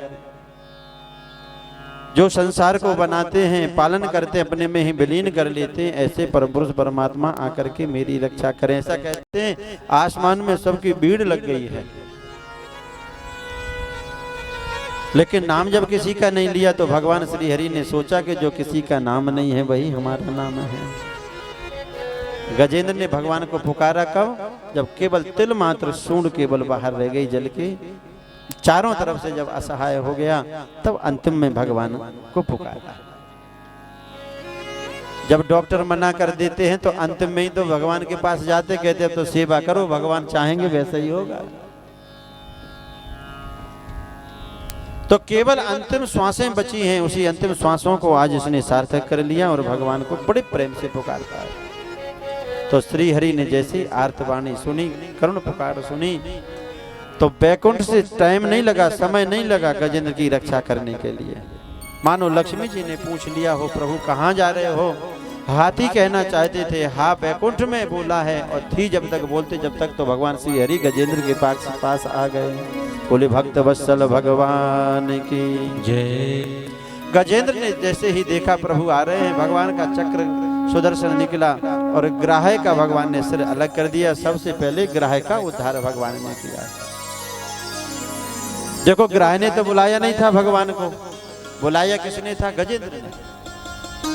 लेकिन सबसे पहले भगवान ने ग्राह्य का उद्धार इसलिए कर दिया, भगवान ने सोचा गजेंद्र हमारा शिष्य है और जो हमारे शिष्य का चरण पकड़े है वो हमारे शिष्य का शिष्य हुआ ना, तो सबसे पहले हमें उसका उद्धार करना चाहिए।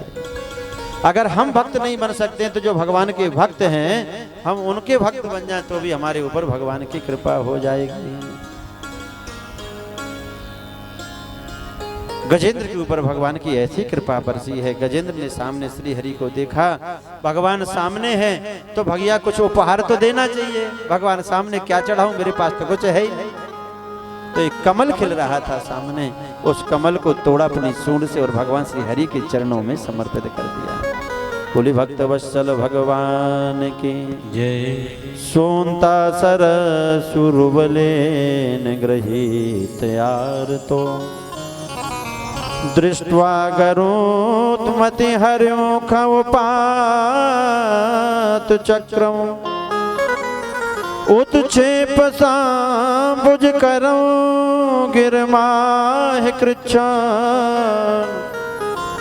नारायणाखिल गुरो भगवन नमस्ते। हे नारायण, हे अखिल गुरु, मैं आपको प्रणाम करता हूँ। और भगवान को यही तो प्रिय है।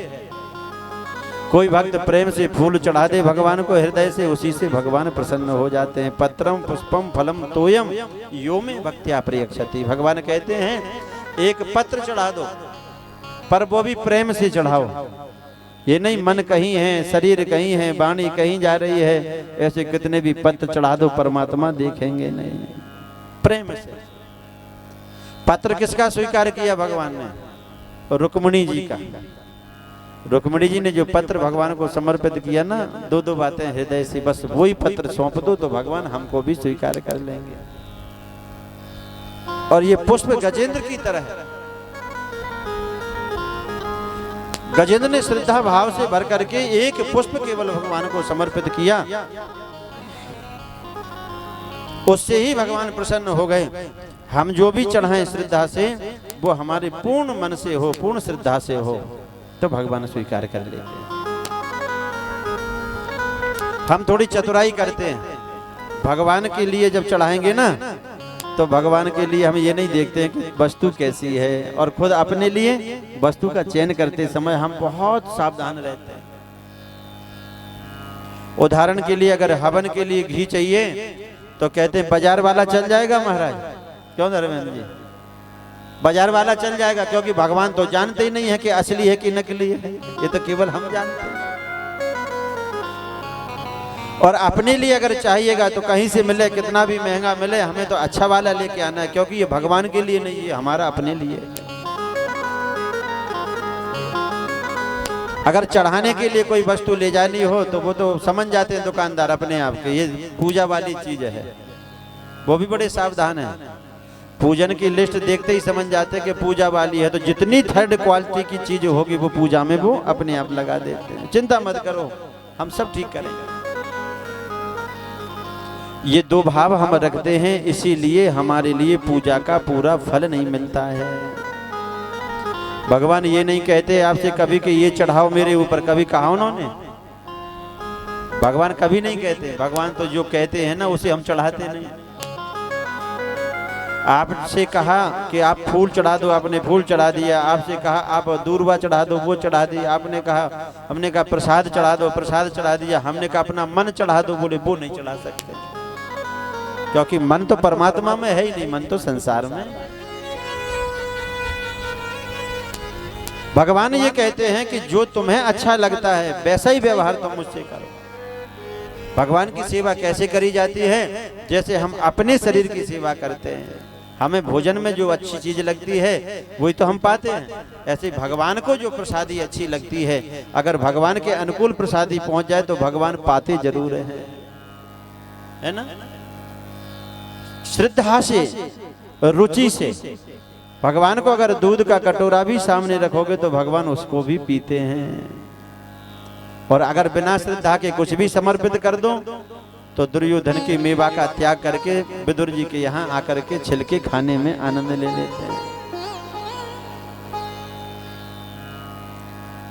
अपनी स्थिति जैसी होती है, हमें वस्त्र अच्छे लगते हैं तो ऐसे ही अगर हमें किसी लेन देन के लिए करने हो तो लेन देन वाली साड़ी अलग से मत रखा करो कि ये लेन देन वाली है, पैकिंग बड़ी अच्छी करा लेते हैं। कथा भागवत हो रही है, हमारे यहाँ आएंगे रिश्तेदार ने, कुछ देना पड़ेगा तो ले आते, लेन देन वाली साड़ी अलग होती, पहनने वाली अलग होती है। ये गड़बड़ है ना। और वो भी समझ जाती है कि ये लेन देन वाली है, पहनने वाली नहीं, संभाल के रख लेती, बोले जब मौका लगेगा तो हम भी दे देंगे। तो विचार करना, भगवान से चतुराई करके हम जाएंगे कहाँ। गजेंद्र ने आर्त भाव से भर करके जब पुष्प समर्पित किया, भगवान ने इसके ऊपर कृपा करी है। ये जो गज हैं और ग्राह हैं, ग्राह जो है हुहु नाम का गंधर्व था, हाहा और हुहु दो गंधर्व हैं जो देवताओं को, ऋषियों को हंसाने का काम करते हैं। एक दिन की बात है, देवल ऋषि तपस्या कर रहे थे और ये गंधर्व हाहा आया, जल में डूबा हुआ, इसने चरण हिला दिया, बोले ये इनको हंसी आ जाएगी, लेकिन महात्मा को क्रोध आ गया, उन्होंने श्राप दे दिया जल जल तू बनने का, तो ये ग्राह बन गया। लेकिन महात्मा का श्राप देख करके चरण पकड़ लिए, प्रभु हमारा उद्धार कैसे होगा? बोले श्री हरि स्वयं आकर के तुम्हारा उद्धार करेंगे। इंद्रद्युम्न का नाम का ये राजा था गजेंद्र पूर्व जन्म में, ये अगस्त मुनि की श्राप से ये हाथी बन गया था, प्रणाम करना भूल गया था ऋषि को। हम लोग महापुरुषों को देख करके अगर प्रणाम नहीं करें, ये भी हमारी भूल है। यथा योग जो व्यक्ति जैसा है हमें उससे मिलना ही चाहिए। पांचवें रेवत नाम के मन मंत्र की बड़ी सुंदर कथा है, जिसमें भगवान ने समुद्र मंथन करा के देवताओं के लिए अमृत का दान किया। तो राजा परीक्षित ने कहा, प्रभु ये तो बताओ कि ये भगवान ने कैसे उद्यम कराया, हम आपसे सुनना चाहते हैं। यथा भगवता ब्रह्मन मथिता क्षीर सागरः यदर्थं वा यतश्चाद्रिं दधारं भोचरात्मना। भगवान श्री हरि की इच्छा से ही समुद्र मंथन हुआ और समुद्र से 14 रत्न निकले, जिसमें एक अमृत भी था, और भगवान श्री हरि ने कृपा करके देवताओं को पान करा दिया। बहुत पहले की बात है, विष्णु पुराण में दिव्य चर्चा आती, यदा दुर्वास सहसापाद सेंद्रा लोकास्त्रयो नृपा। भगवान की प्रसादी की अवहेलना करने के कारण इंद्र को अपना सर्वस्व छोड़ना पड़ा। प्रयास ये करना चाहिए कि हमने जो भगवान के ऊपर चढ़ाया है या भगवान की कृपा से जो हमें प्रसादी मिली है उसका कभी अनादर नहीं हो। अगर उसका हम अनादर करते हैं तो जो भगवान की कृपा से हमें प्राप्त है, मिला हुआ है, वो भी हमारा चला जाता है। दुर्वासा ऋषि भगवान श्री हरि के दर्शन करने के लिए गए और भगवान श्री हरि ने कृपा करके इनको एक माला दे दी, अपने गले में डली हुई थी, जो इनके गले में डाल दी। दुर्वासा ऋषि वहां से भगवान का चिंतन करते, स्मरण करते प्रसन्न मुख चले आ रहे हैं। मार्ग में इंद्र मिल गए, ऐरावत हाथी पर बैठे हुए। इंद्र ने प्रणाम कर लिया और प्रणाम जब ऋषि को किया तो मन में भाव आया और वही प्रसादी माला इंद्र के गले में डाल दी दुर्वासा जी ने। जय सिया राम, जय जय सिया राम, जय सिया राम, जय जय सिया राम, जय सिया राम, जय जय सिया राम, जय सिया राम, जय जय सिया राम, जय सिया राम, जय जय सिया राम, जय सिया राम, जय जय सिया राम। देखो बड़ी ध्यान हमारा इधर कथा में रहे, आपका जितना ध्यान केंद्रित रहेगा उतना ही आनंद कथा में हम ले पाएंगे।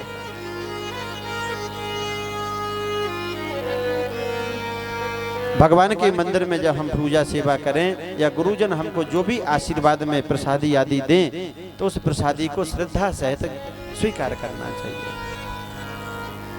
जब हमारे घरों में कुछ रहता नहीं है, अभाव रहता है, जब तो बहुत ज्यादा हम लोग विनम्र रहते हैं, और जब कृपा हो जाती है भगवान की तो धन जब घर में बढ़ जाता है तो विनम्रता चली जाती है। आदर जो होता है, सेवा भाव जो होती है वो चली जाती है। बस इसी कारण से फिर पुनः दुखी ये जीव हो जाता है। कितना भी धन बढ़ जाए, कितनी भी संपत्ति बढ़ जाए, कितना भी हमारा नाम बढ़ जाए, लेकिन जिसकी कृपा से मिला है कभी जीवन में अहंकार नहीं करना चाहिए। नहीं, इंद्र जैसे व्यक्ति ने भी अहंकार कर लिया तो इंद्र को भी अपना सब कुछ छोड़ना पड़ा। भगवान कहते देते हैं तो छप्पड़ फाड़ के देते हैं ना, और अगर हमने भगवान की कृपा ना मान करके अहंकार करेंगे, अभिमान करेंगे तो भगवान थप्पड़ मार के लेना भी जानते हैं, ध्यान रखना। जीवन में अहंकार कभी नहीं हो। जो भी हमें मिला है वो भगवान की कृपा से मिला है। अपने बड़े से बड़े घर में रहो, और जब कोई पूछे कि ये घर किसका है तो कहना कि ये घर तो परमात्मा का है जो एक अलमारी में बैठे, मैं तो यहाँ का सेवक हूँ। इतना तो ही बोलना। इंद्र ने अभिमान वश वह माला ली और अपने ऐरावत हाथी के गले में डाल दी, जो प्रसादी माला थी भगवान की। ऐरावत क्या जाने उसने अपनी सूंड में ऐसे उठाया, उठा करके पैरों तले दबा दी। माताएं मंदिर में जाती हैं, इधर भगवान शंकर के ऊपर जल चढ़ता जाता है, वही जल इनका पैरों में आता चला जाता है। ये गलत है। मंदिर में जाएं तो देवताओं जो भी मूर्ति की हम पूजा कर रहे हैं उसका अच्छे से श्रृंगार करना चाहिए। अगर पहले से श्रृंगार पुजारी जी ने या किसी ने कर दिया तो केवल जल चढ़ा करके श्रृंगार नहीं बिगाड़ना चाहिए। हमें तो जल चढ़ाना ही है, जिद करें। आप कथा सुनने के लिए आए या घर से कहीं सज धज करके जाएं, खूब आपने अच्छी सी साड़ी पहन ली, श्रृंगार कर लिया, और पड़ोसी ने एक बाल्टी पानी भर के आपके ऊपर डाल दे, तो बताओ आप लड़ाई करोगे कि प्रसन्न होंगे उससे? हैं भाई, हमने तो अपना पूरा श्रृंगार कर लिया, पड़ोसी ने एक बाल्टी पानी और डाल रही है तो गलत है ना। ऐसे अगर मूर्ति का श्रृंगार पुजारी जी ने कर दिया है, फिर हम जिद ना करें कि जल हमें चढ़ाना ही है। कैसा पुजारी, हमें जल नहीं चढ़ाने देता। अरे जल चढ़ाना है तो जल चढ़ाने के समय में पहुंच जाओ। और अब मंदिर में जहां भी हम जा रहे हैं वहां अगर कहीं भी आपको गंदगी दिखे तो अपने हाथों से उस गंदगी को साफ कर दो। मूर्ति के मुंह में बर्फी का टुकड़ा मत चिपकाओ, नहीं तो वहां चींटा और लगेंगे। भाव ये रहे, नेत्रों के सामने भगवान के प्रसाद रख दो, भगवान के नेत्र पड़ेंगे और प्रसाद लग जाता है। और ज्यादा भूख लगती भगवान तो अग्नि मुख है भगवान का, जब स्वाहा होती तो भगवान वहां से तृप्त हो जाते हैं। और घर में जो भी रसोई में भोजन बने, माताओं ध्यान से सुनना, घर में मंगल चाहते हो, कथा का यही एक फल है। घर में चाहते हो कि समृद्धि बनी रहे, धन रुका रहे, परिवार बेटों में अच्छी एकता बनी रहे, तो सबसे पहले घर की रसोई को शुद्ध कर लो। सुंदर रसोई स्नान इत्यादि करके रसोई में प्रवेश करो। ये नहीं है कि बच्चों को स्कूल जाना है तो उठे बिस्तर से सीधे रसोई में पहुंच गए, ये गलत है। तो रात्रि में आटा लगा के फ्रिज में रख देते हो। ये रसोई अशुद्ध होने से पूरा परिवार दूषित हो रहा है। तुम ही निवेदित भोजन करही, तुम ही निवेदित भोजन करही, तुम ही निवेदित भोजन करही, तुम ही निवेदित भोजन करही। प्रभु प्रसाद पट भूषण धरई, वही प्रसाद पट भूषण धरही, प्रभु प्रसाद पट भूषण धरई, प्रभु प्रसाद पटभूषण धरहि तुम ही निवेदित भोजन करही। तुम ही निवेदित भोजन करही।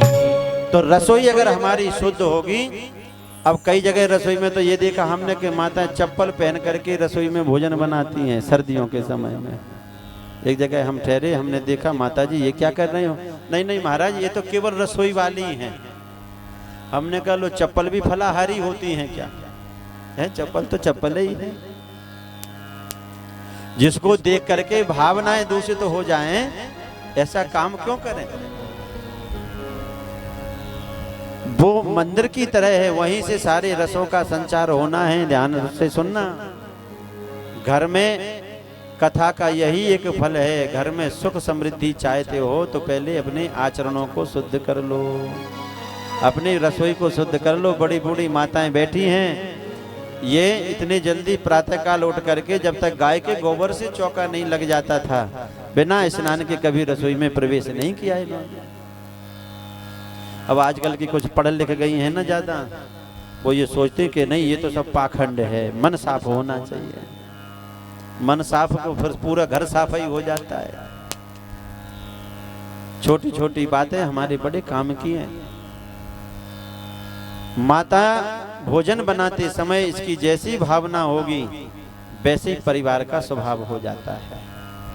अगर क्रोध में आकर के भोजन बनाएंगे, कहती ना कभी कभी मेरा जीवन तो पूरा रसोई में निकल गया, इतने लोगों का भोजन बनाना पड़ता है, हैं? क्रोध करके अगर भोजन परोसोगे तो वो पूरा क्रोध भोजन के माध्यम से पूरे परिवार में बट जाता है।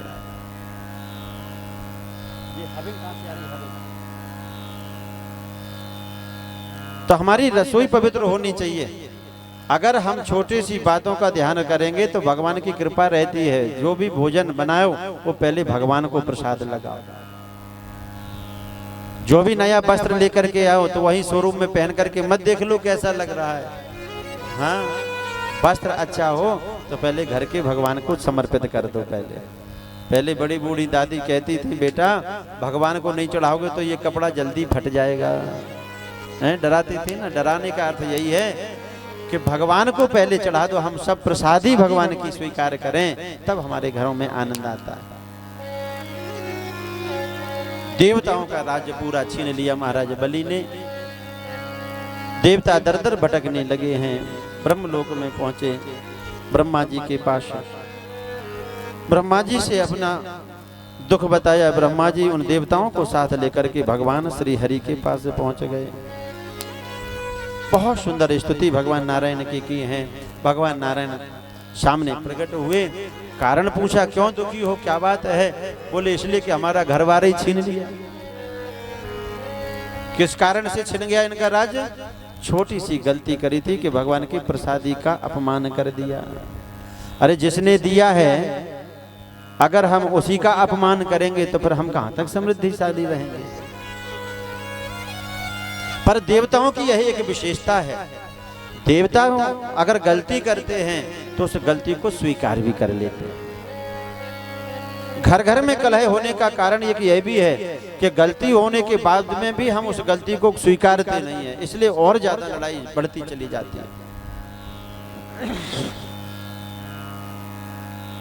एक संत तो बड़ी सुंदर बात कहते हैं कि एक बार जो व्यक्ति गलती करे वो इंसान है, और दो बार जो गलती करे वो शैतान है, और बार बार जो गलती करे वो पाकिस्तान है, और जो हर गलती को क्षमा कर दे वो हिंदुस्तान है।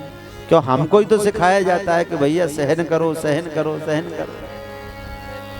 हम गारंटी के विश्वास के साथ कह सकते हैं, परिवार में चाहे पति पत्नी का झगड़ा हो, चाहे पिता पुत्र का झगड़ा हो, अगर कोई व्यक्ति गलत है तो तत्क्षण ही उस गलती को स्वीकार कर लो अपने परिवारजनों के साथ कि मुझसे ये भूल हो गई। और स्वीकार करने से होगा क्या कि वो गलती पर वहीं उसका सुधार हो जाए।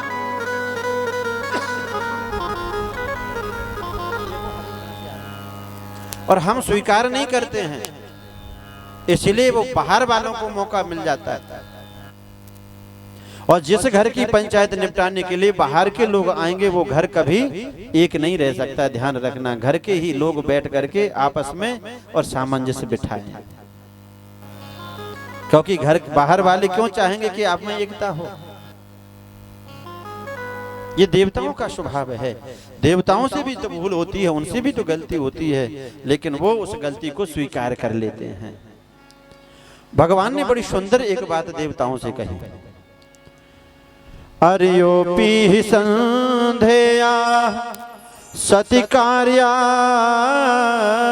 गौरवे अहिमोसक बद देवा यर्तस्य पदवीं गतये। बोले ये जो समय है दैत्यों का बड़ा अच्छा चल रहा है, उनके ऊपर गुरु की कृपा है और काल उनका अच्छा अनुकूल है, समय अच्छा चल रहा है, तो तुम्हें प्रतीक्षा करनी चाहिए, क्योंकि तुम्हारा समय अभी तुम्हारे अनुकूल नहीं है, समय खराब है। और जब हमारा समय खराब होता है ना, उस समय हमें विचलित नहीं होना चाहिए, समय की प्रतीक्षा करो। आज अगर हम दुखी हैं तो धीरे धीरे भगवान हमारी झोली में सुख भी डालेंगे। और अगर ज्यादा ही विपरीत स्थितियां हो, ज्यादा ही घिरे हुए हो समस्याओं से, तो शत्रु से भी मित्रता कर लेनी चाहिए। ये भगवान कह रहे हैं, अर्योपि ही संधेया। अरि कहते हैं शत्रु को। और कैसी मित्रता? बोले वैसे शत्रु से मित्रता तो होगी नहीं, जैसी बोले सांप और चूहे में मित्रता हो, वैसी मित्रता कर लो। एक टोकनी में सांप बंद हो गया लकड़ी की,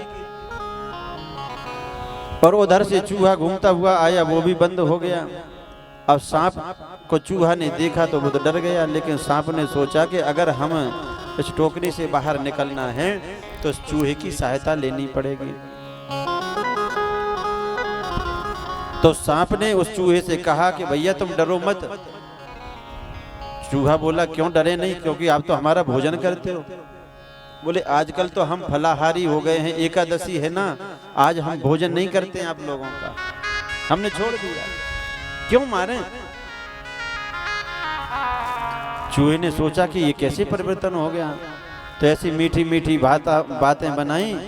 बोले एक काम करो मित्र, अब तो हम मित्र हो गए, एक दूसरे के शत्रु नहीं रहे। इस टोकनी को अपने दांतों से काट दो, बाहर निकल के अपनी मित्रता का प्रचार प्रसार करेंगे। चूहा ऐसी बातों में आया, उस टोकनी को काट दिया, और जैसे ही बाहर निकले ना, तो जैसा चूहा का स्वभाव था सर्प का, वैसा ही किया उसने। भगवान का सूत्र है, समय की प्रतीक्षा करो, और जब ज्यादा ही समस्याएं हो, विपरीत स्थितियां हो भैया, तो शत्रु से भी मित्रता का व्यवहार कर लो, संधि कर लो। बोले वैसे हृदय से तो नहीं मिलेंगे, लेकिन अपना कार्य बनाने के लिए तो कम से कम एक हो जाओ। और हम आपको एक बात बताते हैं, भगवान ने कहा समुद्र मंथन करो, तो मंदराचल पर्वत को लेकर के जाओ समुद्र में, बांसुरी नाग की रस्सी बना करके और मंथन करो। बड़े बड़े वृक्ष हैं, औषधियां हैं, उन सब औषधियों को लेकर के समुद्र में डाल दो। और हम कहते हैं कि उस समुद्र से अमृत निकलेगा, उस अमृत का पान हम तुम्हें करा देंगे, और जब तुम अमर हो जाओगे, बलिष्ठ हो जाओगे, फिर तुम्हें डरना नहीं पड़ेगा। इच्छा किसकी है? ये समुद्र मंथन की भगवान की इच्छा है। तो बोले पहले प्रस्ताव तो रखो उनके पास, बलि के पास जाकर के, दैत्यों के पास। भगवान को प्रणाम करके सभी देवता इंद्र आदि महाराज बलि के पास गए हैं। ते बैरोचन मासीनम गुप्तम चाशोर यूथ पैहि स्त्रिया परमया जुष्टम जिता शेष मुपागमन। अब जरा गौर से सुने, जैसे ही यह देवता गए दैत्यों के पास जहां महाराज बलि बैठे हैं, तो दैत्य सावधान हो गए। अपने शत्रुओं को अस्त्र विहीन जैसे ही देखा, अस्त्र शस्त्र साथ में नहीं है, तो दैत्य पहले मारने के लिए, पकड़ने के लिए दौड़े, लेकिन महाराज बलि समझ गए कि हमारे शत्रु हमसे युद्ध करने की इच्छा से नहीं आए हैं, कोई ना कोई कारण रोक दिया उनको। और जब सामने देवता आए तो उन्होंने यही प्रस्ताव रखा कि समुद्र मंथन करने की प्रेरणा हमें भगवान से मिली है, अगर हम मिलकर के उद्यम करेंगे अमृत निकलेगा, मिल बांट करके पान कर लेंगे, हम सब अमर हो जाएंगे। ये प्रस्ताव पसंद आ गया महाराज बलि को, सभी दैत्यों के लिए। तो सब मंदराचल को लेने के लिए चल पड़े हैं, वहां से लेकर के आए बड़ी मुश्किल से, तो उसे बिल्कुल भी उठा ना सके, थोड़ा बहुत उठाया, इतनी शक्ति नहीं थी, इनके हाथ पैर और टूट गए।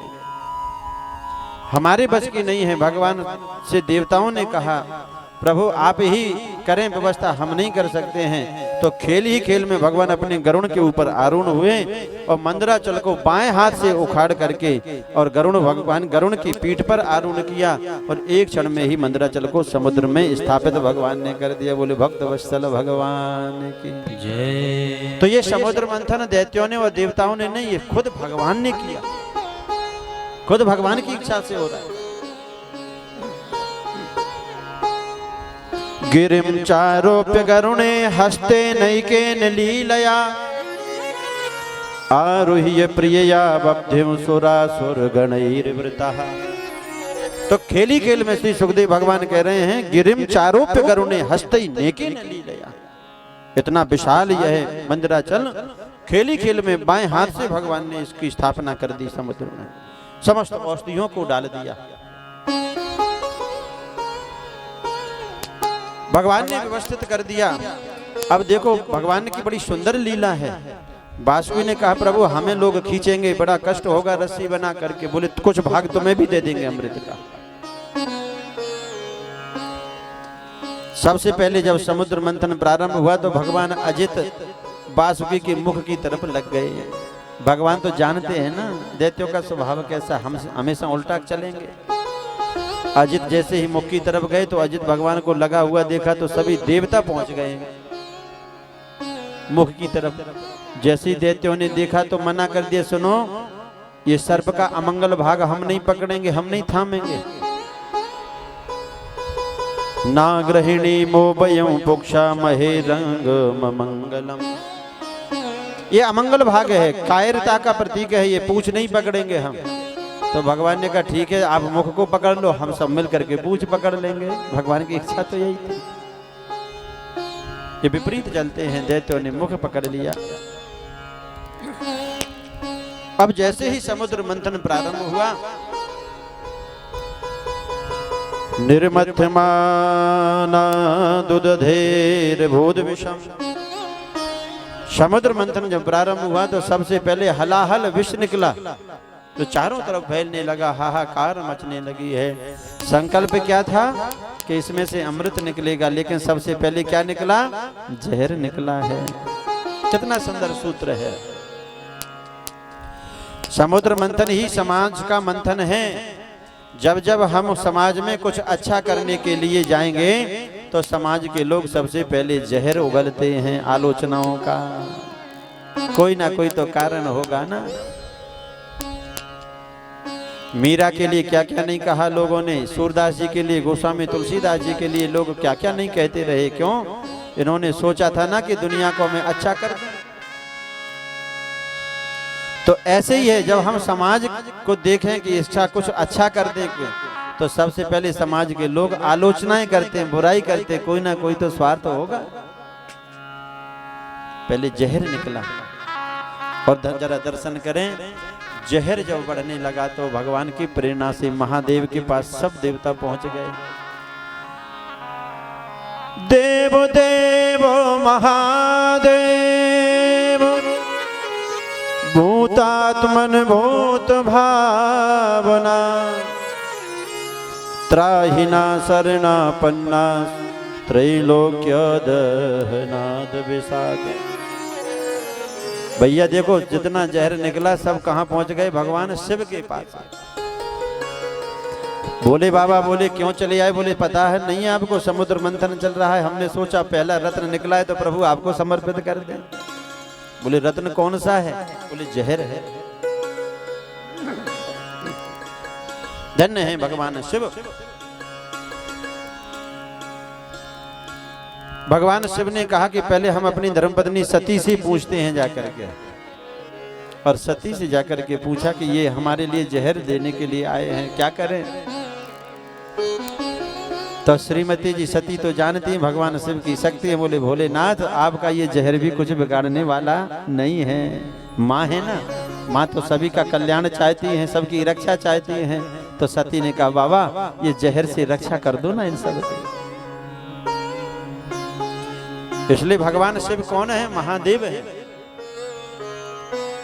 जय शिव शंकर जय शिव शंकर, जय शंकर भोले, सब देवों में देव निराले, जय बम बम भोले। जय शिव शंकर जय शिव शंकर, जय शंकर भोले। ऐसे हैं शिव जय शंकर भोले। ओ सब देवों में देव निराले, जय बम बम भोले। हे सब देवों में देव निराले, बम भोले भोले। ओ जय शिव शंकर जय शिव शंकर, जय शंकर भोले। जय शिव शंकर जय शिव शंकर, जय शंकर भोले। सब देवों में देव निराले, जय बम बम भोले। सब देवों में देव निराले, जय बम भोले। इसलिए वो महादेव है। संसार का जो जहर है वो भगवान भोलेनाथ ही तो स्वीकार कर।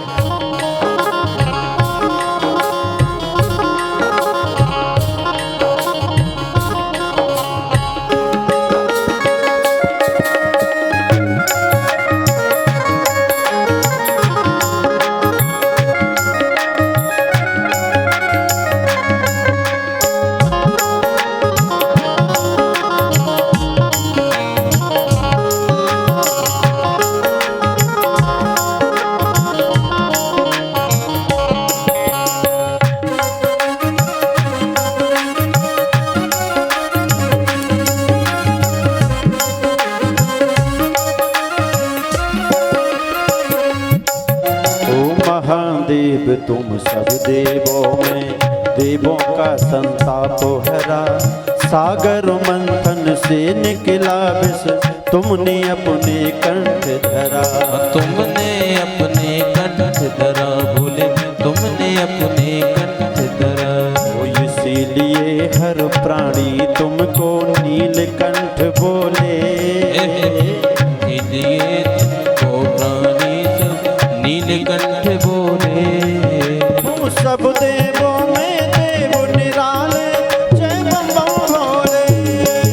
सब देवों में देव निराले, जय बम बम भोले। ओम नमः शिवाय, ओम नमः शिवाय।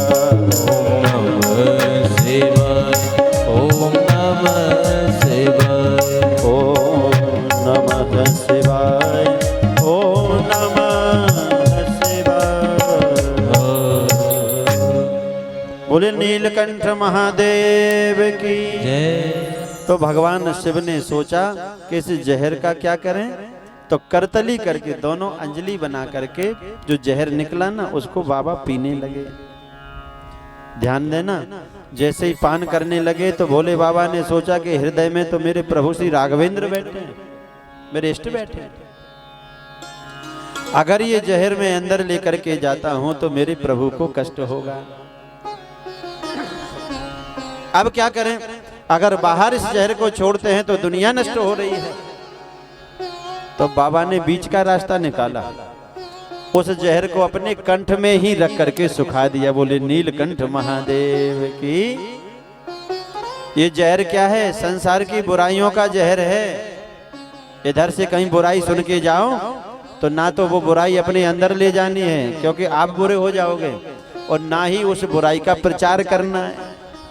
बड़े चाव से भोजन बाद में करते, पहले प्रचार करते। एक बात बताएं तो मैं, और जब ये कह दिया तो वो भी सबको छोड़ करके बताओ ना, क्या आपने सुना कि नहीं सुना? सुनो, तुम हमारी ज्यादा ही करीब हो, प्रिय हो, इसलिए तुम्हें बता रहे हैं, किसी से कहना नहीं। और जब तुमने ये कह दिया तो जब तुम नहीं मानी तो वो कैसे मान जाएंगे बिना कहे। तो धीरे धीरे पूरे मोहल्ले में प्रचार हो जाता है। हाँ, अगर हमने पत्नी को अपनी बात बता दी गुप्त से गुप्त तो ये बड़ी बात नहीं, बता देना चाहिए, कोई बात नहीं है। लेकिन बताने के बाद ये कभी मत बोलना कि किसी से कहना नहीं, ये गड़बड़ है। अगर ये बोल दिया तो इनके पेट में बात बचने वाली नहीं है, कहीं ना कहीं तो बात फैल ही जाएगी। दूसरे की बुराई को ना तो अपने अंदर ले जाना, सुन लो और सुन करके जैसे भगवान शिव ने कंठ में ही सुखा दिया उसे भूल जाओ। अगर प्रचार प्रसार करोगे तो न जाने कितने घर बर्बाद होंगे, घर उजड़ जाएंगे। इसलिए भैया अपना घर भी संभालो और दूसरों की घर को भी संभालो। धन्य है भगवान शिव। जैसे समुद्र मंथन प्रारंभ हुआ, कामधेनु गाय निकली है, ऋषियों ने ले उच्चैश्रवा घोड़ा निकला है, हाथी निकला जिसे इंद्र ने ले लिया, मणि निकली है, कल्प वृक्ष निकला, देवताओं ने, अप्सराएं भी देवताओं ने ले ली हैं। अब साक्षात भगवान की प्रिया श्री हरि की लक्ष्मी जी आ रही हैं। ततश्चाविर्भूत साक्षात श्री रमा भगवत परा रंजयंती दिशा कांत्या विद्युत सौदामिनी यथा। बोली लक्ष्मी मैया की। अब तो जैसे ही लक्ष्मी जी का प्रादुर्भाव हुआ, सब लक्ष्मी जी को देख करके ये सोचने लगे कि ये हमको स्वीकार कर लें। लक्ष्मी को कौन नहीं चाहता, सब चाहते हैं। बड़ा सुंदर स्वरूप है। लक्ष्मी जी ने सोचा कि जो क्रोधी हैं वो तो ठीक नहीं है, क्रोधियों को नहीं स्वीकार किया। राक्षसों की तरफ नहीं देखा लक्ष्मी जी ने, क्यों? बोले ये अशुद्ध रहते हैं, अपवित्र रहते हैं। तो जो अपवित्र रहते हैं उनके घरों में कभी लक्ष्मी नहीं रहती है। अपवित्र का अर्थ है जिनका भोजन खराब रहता है, उनके घर में कभी भी लक्ष्मी नहीं टिकती है। लक्ष्मी जी ने कहाँ स्वीकार किया राक्षसों को? अगर हम जिस घर में शराब इत्यादि का सेवन होता है उस घर में लक्ष्मी टिकती है क्या, बताओ? या जिसके जीवन में क्रोध ज्यादा रहता है ना, उसके घर में लक्ष्मी टिकती है। क्रोध ज्यादा होगा फिर तो दो दो हाथ हो जाएगी लक्ष्मी, कहाँ थाने में जाएगी या कोर्ट में जाएगी, घर में थोड़ी ना रह जाएगी। क्रोध